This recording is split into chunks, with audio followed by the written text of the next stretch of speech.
Hello, it's Todd with Epic Plumbing. I'm here to show you a common problem during the freeze. People leave their garden hoses connected to the faucet. And what happens is the hose holds water, the hose gets cold, it freezes, and it'll break the hose bill. So what you want to do before the cold weather gets here is unscrew the hose, just let it hang, it's fine. Take off anything that you have around the pipe, such as a hose hanger, get rid of it. And then what you're going to want to do is cover this up. Now I like the plastic bag type. They also make a type that's like this, a harder shell one. The problem is this hose faucet's sticking out further than this will go back to the wall.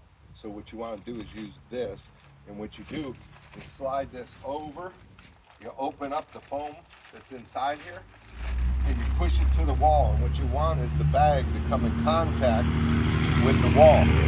Then you take a rubber band that comes with the bag and you put it all the way around here, and that secures it into the faucet.